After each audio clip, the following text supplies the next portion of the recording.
Hello everyone, welcome to ML classes. ML classes में आपका स्वागत है। इस वीडियो में हम क्लास 7 की एक्सरसाइज 5D के क्वेश्चनों को सॉल्व करेंगे। क्वेश्चनों पर जाने से पहले त्रिभुज के भुजाओं के लंब समद्विभाजक खींचना आना चाहिए, क्योंकि क्वेश्चनों में इसी से रिलेटेड हमें क्वेश्चन दिए गए हैं, वही हमें हल करने हैं। किस प्रकार से? हमें त्रिभुज की भुजाओं के, हमें पता है एक त्रिभुज में कितनी भुजा होती हैं, एक त्रिभुज की 3 भुजा होती हैं, और हमें उसके लंब समद्विभाजक खींचने हैं। लंब समद्विभाजक का मतलब लंब की सहायता से हमें वो 2 बराबर भागों में बांटना है, या उसके हमें क्या करना है, लंबार्धक खींचना है। समद्विभाजक का मैंने आपको बता दिया है, 2 बराबर भागों में उसे बांटना क्या कहलाता है, समद्विभाजक कहलाता है। तो देखिए, एक त्रिभुज में 3 शीर्ष होते हैं और 3 कोण होते हैं और 3 ही भुजाएं होती हैं। ये आपको मैं अवधारणा वाली इंट्रोडक्शन वाली क्लास में बता चुका हूं। देखिए, अगर बच्चों आपको त्रिभुज में कुछ भी समझ में नहीं आ रहा है, तो जब तक आप वीडियो बिल्कुल त्रिभुज की शुरू से लेकर एंड तक नहीं देखेंगे तो आप कहीं ना कहीं कंफ्यूज जरूर हो जाएंगे, क्योंकि ये सभी एक दूसरे से लिंक हैं।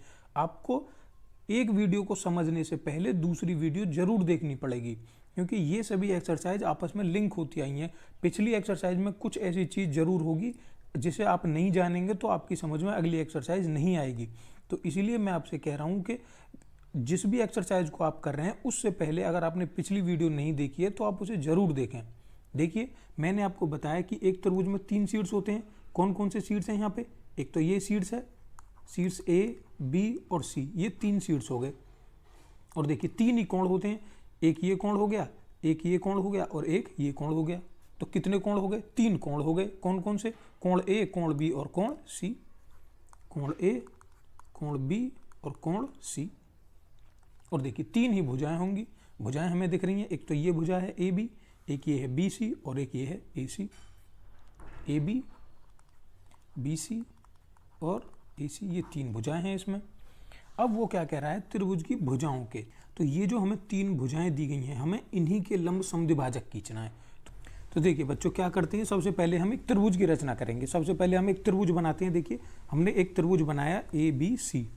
AB, हमने AB कितनी दूरी ली है? 6 सेंटीमीटर की। और ABC तीनों हमने जो त्रिभुज बनाया है वो 6-6 सेंटीमीटर का बनाया है। आप कितने भी सेंटीमीटर का बना सकते हैं, वो कोई परेशानी नहीं है, मैं बस आपको समझाने के लिए बना रहा हूं। देखिए बच्चों, जो हमने ये त्रिभुज बनाया है इसकी तीनों भुजाएं हमने 6-6 सेंटीमीटर की ली हैं।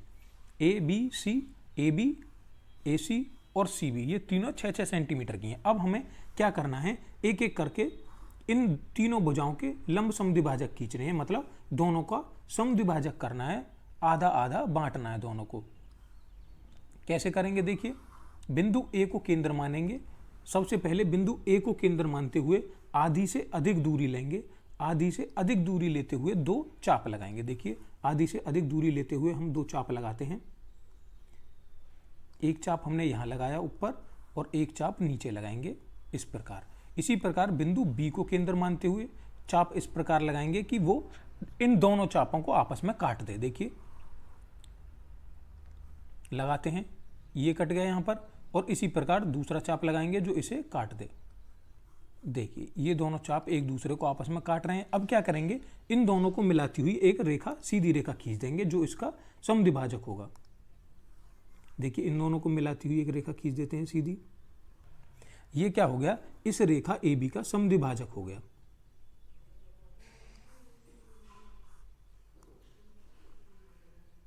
देख पा रहे हैं? देखिए, ये हमने 6 सेंटीमीटर की खींची थी, तो हमारा समद्विभाजक कितने पर आ गया? 3-3 सेंटीमीटर पर। मतलब ये जो हमारी रेखा खींची है, इस रेखा ने, इस समद्विभाजक रेखा ने इसे 2 बराबर बराबर भागों में बांट दिया, 3 सेंटीमीटर इधर और 3 सेंटीमीटर इधर। अब यही काम हमें इन दोनों भुजाओं में, शेष जो 2 भुजाएं बची हैं हमारी, इन दोनों शेष भुजाओं में भी हमें यही काम करना है। देखिए, बिंदु B को केंद्र लेंगे और आधे से अधिक दूरी लेते हुए 2 चाप लगाएंगे। देखिए बच्चों, इसी प्रकार बिंदु B को केंद्र मानते हुए चाप लगाएंगे। बिंदु B को केंद्र मानकर हमने एक चाप लगाया, और इसी प्रकार बिंदु B को केंद्र मानते हुए दूसरा चाप लगाएंगे। अब बिंदु C को केंद्र मानते हुए ऐसे चाप लगाएंगे जो ये बिंदु C से खींचा गया चाप इसे काट दे। देखिए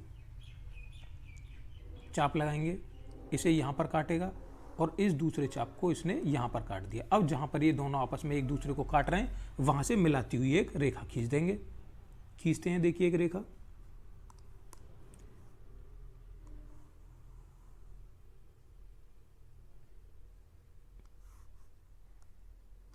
देखिए बच्चों, इन दोनों को मिलाती हुई हमने रेखा खींच दी। अब ये जो हमारी रेखा खींची है, ये जो हमने खींचा है इसका समद्विभाजक, ये बराबर बराबर भागों में बांटेगा। इधर भी 3 होगा और इधर भी 3 होगा। अब हमने BC का समद्विभाजक खींच दिया, इसी प्रकार AC का समद्विभाजक खींचेंगे। AC का समद्विभाजक किस प्रकार खींचेंगे? बिंदु A को केंद्र मानकर चाप लगाएंगे और फिर बिंदु C को केंद्र मानते हुए चाप लगाएंगे। देखिए लगाते हैं चाप। देखिए बच्चों, बिंदु A को हमने केंद्र माना, एक चाप इधर लगाया और एक चाप इधर लगाएंगे। देखिए बच्चों, अब बिंदु C को केंद्र मानते हुए एक चाप लगाया हमने। चाप ध्यान रखना है इसी प्रकार लगाना है जो वो हमारा उसे काट दे, उसे हमारा समद्विभाजक कर दे। बच्चों, अब बिंदु C को केंद्र मानते हुए हमने दूसरा चाप लगाया और ये दोनों चाप एक दूसरे को आपस में काट रहे हैं और जहाँ पर भी ये दोनों काट रहे हैं उन्हें मिलाती हुई एक सीधी रेखा खींच देंगे। रेखा खींचते हैं दोनों को मिलाती हुई। तो इसी प्रकार से बच्चों हम समद्विभाजक खींचते हैं त्रिभुज की भुजाओं का। हमने त्रिभुज की तीनों भुजाओं के समद्विभाजक खींच दिए और वो समद्विभाजक क्या है? एक बिंदु पर मिल रहा है, मतलब वो संगामी है। इस प्रकार हम कह सकते हैं कि त्रिभुज की भुजाओं के जो लंबार्धक होते हैं, जो त्रिभुज की भुजाओं का समद्विभाजक होता है वो संगामी होता है, मतलब एक भुजा से होकर जाता है। इसे हम लिख सकते हैं, इसे क्या कहेंगे? मान लिया इसे हम G कह रहे हैं, तो इस G को हम क्या कह सकते हैं? ये G हमारा परिकेंद्र होता है, त्रिभुज का परिकेंद्र।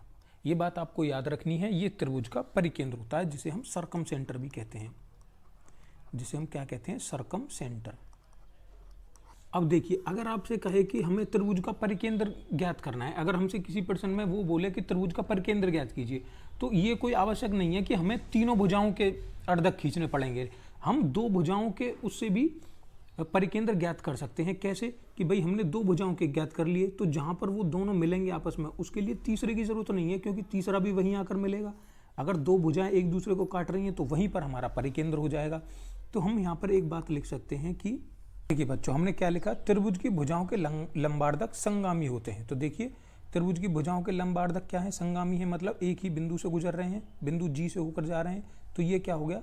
लंबार्धक संगामी हो गए। और दूसरी हमने परिकेंद्र की डेफिनेशन लिखी, क्या? कि त्रिभुज की भुजाओं के लंबार्धक जिस बिंदु पर मिलते हैं, मान लिया किसी बिंदु G पर मिल रहे हैं, तो वो बिंदु क्या कहलाएगा? उसका त्रिभुज का परिकेंद्र कहलाएगा।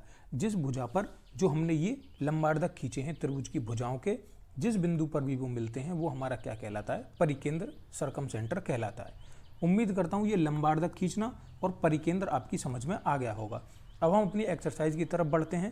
क्वेश्चन नंबर 1 देखेंगे। देखिए बच्चों, हमें क्या दिया गया? क्वेश्चन नंबर 1, एक रेखाखंड AB लेकर, हमें एक रेखाखंड AB लेना है। तो देखिए, एक सबसे पहले एक रेखाखंड AB ही ले लेते हैं।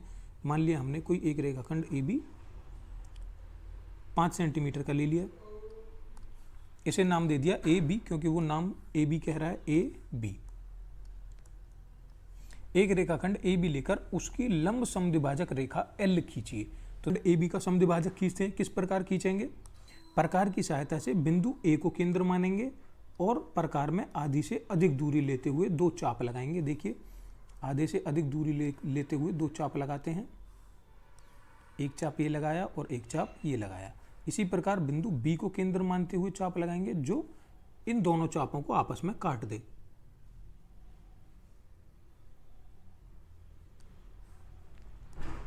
ये दो चाप लगाते हैं बच्चों, एक चाप ये लग गया, इसने काट दिया। अब इसी प्रकार यहाँ लगाएंगे जो इसे काट दे। देखिए, दोनों चाप एक दूसरे को आपस में काट रहे हैं और इन्हें मिलाती हुई एक रेखा खींच देंगे सीधी।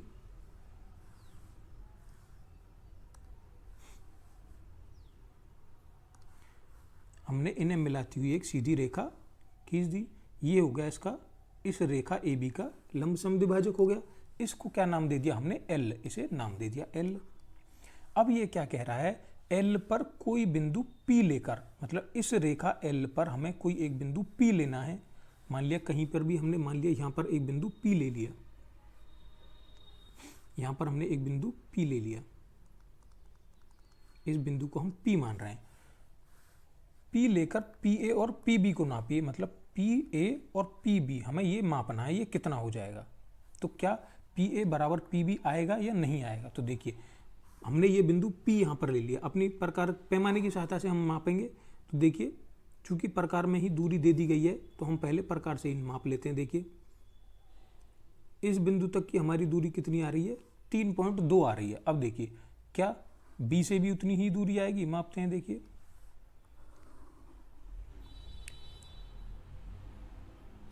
बिल्कुल P B से भी उतनी दूरी आ रही है और P A से भी उतनी दूरी आ रही है। तो हमारा ये क्या है, हम लिख सकते हैं कि हाँ PA बराबर PB है। अब इस प्रश्न की हम व्याख्या लिखेंगे। देखिए व्याख्या लिखते हैं। तो देखिए बच्चों हमने इसकी व्याख्या लिखी, हमें क्या दिया गया है, हमें एक रेखाखंड AB दिया गया है और हमें रचना किसकी करनी है, हमें AB के समद्विभाजक की रचना करनी है और हमें बताना है कि PA बराबर है PB के। तो देखिए हमने क्या किया, रचना के चरण में सबसे पहले हमने लिखा कि हमने एक रेखाखंड AB की रचना की, एक रेखाखंड AB खींचा। उसके बाद बिंदु A को और बिंदु B को केंद्र मानते हुए हमने दो चाप लगाए और उस रेखा AB का हमने लंब समद्विभाजक खींच दिया। और लंब समद्विभाजक को वो क्या नाम दे रहा है, L ये हमारा लंब समद्विभाजक हो गया। और उस पर कोई एक बिंदु ये P लेने के लिए कह रहा है, तो हमने यहाँ पर एक बिंदु P ले लिया। अब क्या कह रहा है कि वो मापकर पूछ रहा है, वो उसे मापकर बताइए कि ये PA की दूरी और क्या ये PB की दूरी, जो अभी हमने मापा था कितना आया था हमारा 3.2, यहाँ से आ गया 3.2, यहाँ से आ गया। इसका मतलब हम कह सकते हैं कि मापने पर PA बराबर PB आ रहा है। इसी के साथ आपका ये क्वेश्चन यहाँ पे कंप्लीट हो रहा है। अब हम क्वेश्चन नंबर 2 देखेंगे। देखिए बच्चों नंबर 2 क्या दिया गया है, एक समकोण त्रिभुज ABC खींचिए। समकोण त्रिभुज मैंने आपको बताया है, समकोण त्रिभुज किसे कहते हैं कि जिस त्रिभुज में एक कोण, त्रिभुज के तीनों कोणों में से कोई एक कोण 90 डिग्री का होगा तो वो क्या हो जाएगा, समकोण त्रिभुज। अब क्या कह रहा है, जिसमें कोण C, हमें कोण C दे दिया गया है। कौन सा कोण, C समकोण दिया गया है 90 डिग्री का। तो देखिए पहले एक समकोण त्रिभुज ही बना लेते हैं। देखिए हमने एक रेखा खींच ली, इसे नाम दे दे रहे हैं क्योंकि हमें यहीं पर एक समकोण बनाना है। तो मान लिया इसे B मान ले रहे हैं इसे, और इसे हम C मान रहे हैं। तो हमें C पर समकोण बनाना है, मतलब इस पर 90 डिग्री का बनाना है। तो या तो हम प्रकार की मदद से बना सकते हैं या हम चांदे की मदद से बना सकते हैं। बिंदु C पर हमने 90 डिग्री को देखते हुए एक बिंदु लगा दिया। अब इसी से मिलाती हुई हम एक रेखा खींच देंगे। देखिए ये हमारा कितने डिग्री का बन जाएगा, ये हमारा 90 डिग्री का कोण बन जाएगा। यहाँ से मिलाती हुई जो हम एक रेखा खींच देंगे, ये जो हमने ये एक 90 डिग्री की रेखा खींच ली। अब हम क्या करेंगे, इसे इससे मिलाएंगे तभी हमारा त्रिभुज कंप्लीट माना जाएगा। बिंदु B को बिंदु A के साथ मिला दिया हमने, इसे नाम दे दिया A। तो ये हमारा एक समकोण त्रिभुज बन गया। इस समकोण त्रिभुज में ये जो कोण है हमारा, ये कोण कितना है हमारा 90 डिग्री का, ये कोण 90 डिग्री का है क्योंकि C पर ही एक सीधी रेखा 90 डिग्री हमने बनाई है। तो कोण C हमारा समकोण हो गया। अब क्या कह रहा है, AB का मध्य बिंदु ज्ञात करना है, रेखा A और B का मध्य बिंदु। बिल्कुल वही तरीका, एक बार बिंदु A को केंद्र लेते हुए और एक बार बिंदु B को केंद्र लेते हुए हम दो चाप लगाएंगे।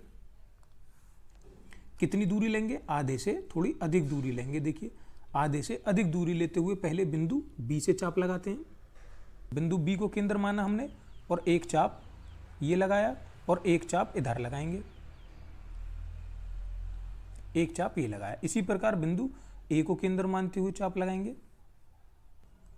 देखिए बच्चों इसी प्रकार बिंदु A को केंद्र मानते हुए एक चाप ये लगाया। चाप इस प्रकार लगेंगे कि दोनों चाप एक दूसरे को आपस में काट दें। तो एक चाप ये लग गया। अब जहां पर भी ये दोनों आपस में एक दूसरे को काट रहे हैं वहां से मिलाती हुई एक सीधी रेखा खींच देंगे। ये हमने इन्हें मिलाती हुई एक सीधी रेखा खींच दी। तो हमारा ये हो गया बिंदु AB का समद्विभाजक हो गया। अब AB, इसे AB का मध्य बिंदु क्या मानना है, हमें O मानना है। तो देखिए AB के मध्य बिंदु को, ये जो मध्य बिंदु आया है AB का, इसे हमने O नाम दे दिया। अब देखिए क्या कह रहा है, OB का मध्य बिंदु O आ गया, केंद्र O और त्रिज्या OA वाला वृत्त खींचिए। देखिए केंद्र हमें क्या लेना है, जब हम कोई एक वृत्त खींचते हैं, देखिए बच्चों जब भी हम कोई एक वृत्त खींचते हैं तो हम वृत्त किस प्रकार खींचते हैं। देखिए हम एक प्रकार लेते हैं जहां पर हम प्रकार की नोक रखते हैं, उस प्रकार की नोक को रखते हुए हम एक गोला खींच देते हैं। हमने एक वृत्त खींच दिया। अब जो ये हमारा बिंदु होता है बीच में जहां पर हमारी प्रकार रखी गई है, ये वृत्त का हमारा केंद्र कहलाता है, केंद्र। और वृत्त के केंद्र से वृत्त को मिलाने वाली कोई भी रेखा जो होती है यहाँ तक, वो हमारी क्या कहलाती है, त्रिज्या कहलाती है। या तो यहाँ ले लो, त्रिज्या कहीं भी हो सकती है, ये हमारी यहाँ त्रिज्या हो सकती है, यहाँ पर भी त्रिज्या हो सकती है। तो वो यही कह रहा है कि यहाँ से यहाँ तक जो हमारी त्रिज्या है, इसका हमें एक वृत्त खींचना है। तो देखिए वृत्त खींचते हैं, OA त्रिज्या का वृत्त खींचते हैं।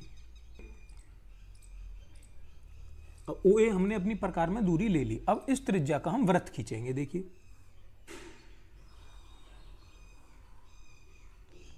देखिए बच्चों, हमने वृत्त खींच दिया त्रिज्या OA का।